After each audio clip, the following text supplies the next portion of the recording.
Situ राज्य committee Himachal Pradesh की बैठक प्रदेशाध्यक्ष विजेंद्र मेहरा की अध्यक्षता में संपन्न हुई। बैठक में निर्णय लिया गया कि केंद्र की मोदी सरकार की मजदूर, किसान, कर्मचारी व जनता विरोधी नीतियों के खिलाफ सीटू राज्य कमेटी द्वारा 12 जुलाई को जिला व ब्लॉक मुख्यालयों पर विशाल प्रदेशव्यापी प्रदर्शन किए जाएंगे। सीटू प्रदेश अध्यक्ष विजेंद्र मेहरा ने कहा कि मजदूरों का न्यूनतम वेतन 26,000 रुपए घोषित करने, मजदूर विरोधी 4 लेबर कोडों, national monetisation pipeline, Agniveer, Ayudhveer, Koylaveer व अन्य फिक्स टर्म रोजगार को रद्द करने, ईपीएफ, ईपीएस, ईडीएलआई सुविधा की अवहेलना करने पर सजा शर्तों में कटौती करने, असंगठित मजदूरों के लिए सार्वभौमिक व्यापक सामाजिक सुरक्षा देने, ठेका मजदूरों की रोजगार सुरक्षा सुनिश्चित करने, उन्हें नियमित कर्मियों के बराबर वेतन देने, केंद्रीय व प्रदेश सरकार के बाढ़ व निगम कर्मियों की ओपीएस बहाली करने, न्यूनतम पेंशन 9,000 लागू करने, आंगनबाड़ी, आशा, मिड डे मील कर्मियों को नियमित करने, उन्हें न्यूनतम वेतन देने का, उन्हें सामाजिक सुरक्षा देने, मनरेगा व निर्माण मजदूरों के श्रमिक कल्याण बोर्ड के आर्थिक लाभ व पंजीकरण सुविधा बहाल करने, एसटीपी मजदूरों के लिए शेड्यूल एम्प्लॉयमेंट घोषित करने, आउटसोर्स व अस्पताल कर्मियों के लिए नीति बनाने, औद्योगिक मजदूरों को 40% अधिक वेतन देने, तय बाजारी को उजाड़ने के खिलाफ, काम के घंटे 8 से बढ़ाकर 12 घंटे के खिलाफ, आईटीईएस उद्योगों को श्रम कानूनों से छूट देने के खिलाफ, किसानों को न्यूनतम समर्थन मूल्य देने, स्वामीनाथन कमीशन की सिफारिशों को लागू करने, शहरी क्षेत्रों में विस्तार के साथ ही मनरेगा में 600 रुपये प्रतिदिन की मजदूरी पर 200 दिन कार्य दिवस प्रदान करने, मनरेगा, निर्माण तथा बीआरओ मजदूरों का श्रमिक कल्याण बोर्ड में पंजीकरण व आर्थिक लाभ बहाल करने, आउटसोर्स कर्मियों के लिए नीति बनाने, नौकरी से निकाले गए कोविड कर्मियों को बहाल करने, भारी महंगाई पर रोक लगाने, सार्वजनिक उपक्रमों के निजीकरण को रोकने, किसानों की कर्जा मुक्ति आदि मांगों को लेकर सीटू राज्य कमेटी मजदूरों व जनता के बीच जाएगी तथा उनसे मजदूर व मोदी सरकार की जन विरोधी नीतियों के खिलाफ आंदोलन तेज करने का आह्वान करेगी। सीटू राज्य कमेटी हिमाचल प्रदेश की बैठक सीटू राज्य कार्यालय किसान मजदूर भवन चिटकारा पार्क कैथू शिमला में संपन्न हुई। ये 2 दिन की बैठक थी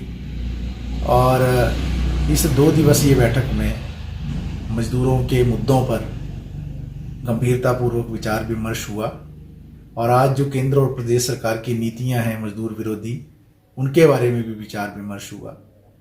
सीटू राज्य कमेटी ने ये निर्णय लिया है कि अखिल भारतीय स्तर पर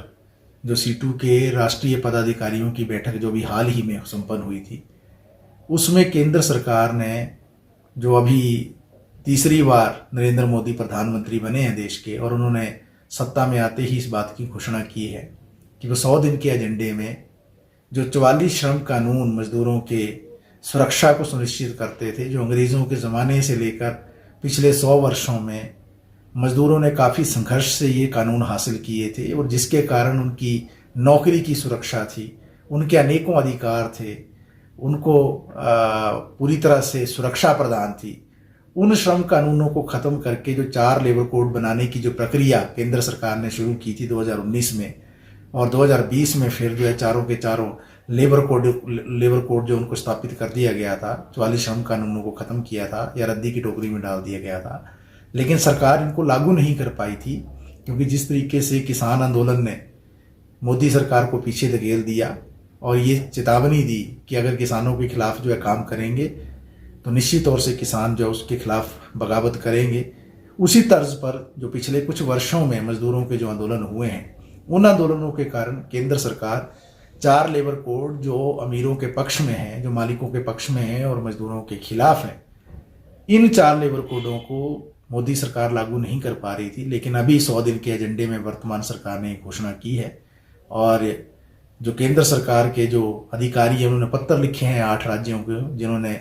अभी रूल नहीं बनाए हैं लेबर कोडों के, और ये उनको निर्देश दिया है कि तुरंत रूल बनाए जाएं, नियम बनाए जाएं और 100 दिन के अंदर जो है लेबर कोडों को लागू करने की उन्होंने एक वकालत की है। और दूसरी ओर हम ये भी देख रहे हैं कि 26,000 न्यूनतम वेतन की जो बात मजदूर लंबे समय से कर रहे हैं, उसकी ओर भी केंद्र सरकार का कोई पॉजिटिव रुख नहीं है। इसके साथ साथ जो नेशनल मोनेटाइजेशन पाइपलाइन को लागू किया गया है और सार्वजनिक क्षेत्र की संपत्तियों को कौड़ियों के भाव बेचा गया है और आगे भी बेचा जा रहा है, और इसके साथ जो अग्निवीर कोयला वीर, आयुध वीर, ऐसी जो योजनाएं फिक्स टर्म लाई गई हैं, जिनके कारण सामाजिक सुरक्षा और नौकरी की सुरक्षा मजदूरों की खतरे में है। और आप सभी ने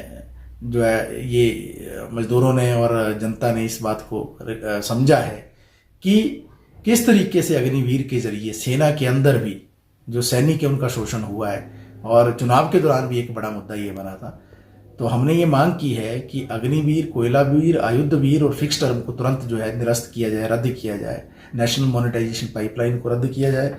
और इसके साथ साथ जो योजना कर्मी हैं, आंगनवाड़ी हैं, आशा हैं, मिड डे मील है, उनको नियमित कर्मी का दर्जा दिया जाए और उनको सामाजिक सुरक्षा दी जाए। सुप्रीम कोर्ट के निर्णय के अनुसार आंगनवाड़ी को ग्रेच्युटी की सुविधा दी जाए और न्यूनतम वेतन उनके लिए लागू किया जाए। और ये भी हमने बैठक में इस बात को एहसास किया है कि जिस तरीके से ईपीएफ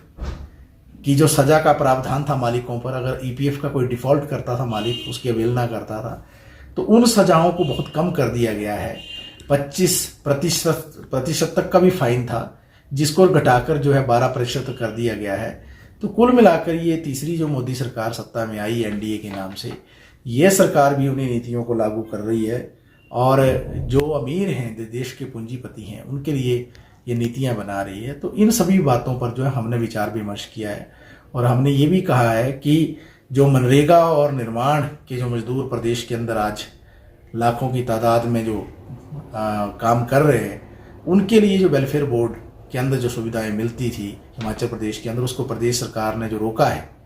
ये एक दुर्भाग्यपूर्ण निर्णय है। और इसको तुरंत जो है सरकार इसको बहाल करे और इसके लिए जो तरह तरह की शर्तें थोप रही है, उन शर्तों को जो है वापिस ले। और जो मजदूर हैं, उनके जो पिछले 4 साल के जो अनेकों आर्थिक लाभ जो बच्चों की छात्रवृत्ति के संदर्भ में थे, स्कॉलरशिप के संदर्भ में थे, या बच्चों की आर्थिक मदद के संदर्भ में थे, या हॉस्पिटल के इलाज के संदर्भ में थे, या मृत्यु के संदर्भ में थे, या बीमारी के संदर्भ में थे, और दूसरे अनेकों तरह की जो शादी के संदर्भ में जो आर्थिक लाभ मिलते थे, वो सारे जो आर्थिक लाभ रोके गए हैं, उन पर भी जो तुरंत प्रतिबंध हटाया जाए। और हमने सीवरेज ट्रीटमेंट प्लांट वर्कर्स के लिए भी एक नया शेड्यूल बनाने की जो है सरकार से मांग की है, और आउटसोर्स जो कर्मचारी है उनके लिए नीति बनाने की मांग। और इसके साथ साथ जो एसबीआई के मजदूर हैं, जो रेडी फड़ी के जो मजदूर हैं, जो रेडी फड़ी धारक हैं, काम कर रहे हैं, उनको जो बेवजह उजाड़ा जा रहा है, सुप्रीम कोर्ट की डायरेक्शंस की अवहेलना की जा रही है, स्टेट वेंडर्स एक्ट को जो है वो लागू नहीं किया जा रहा है, इन सारे विषयों पर जो है राज्य कमेटी की बैठक में एक विस्तारपूर्वक चर्चा हुई है। और ये हमने ऐलान किया है कि अगर केंद्र और प्रदेश सरकार जो है मजदूरों के खिलाफ काम करेगी, तो निश्चित तौर से मजदूर इसके खिलाफ आंदोलनरत होंगे। और 12 जुलाई को विशेष तौर पर पूरे प्रदेश के अंदर जिला और ब्लॉक हेडक्वार्टर्स में केंद्र सरकार की मजदूर विरोधी नीतियों के खिलाफ हल्ला बोल होगा, विराट प्रदर्शन होंगे।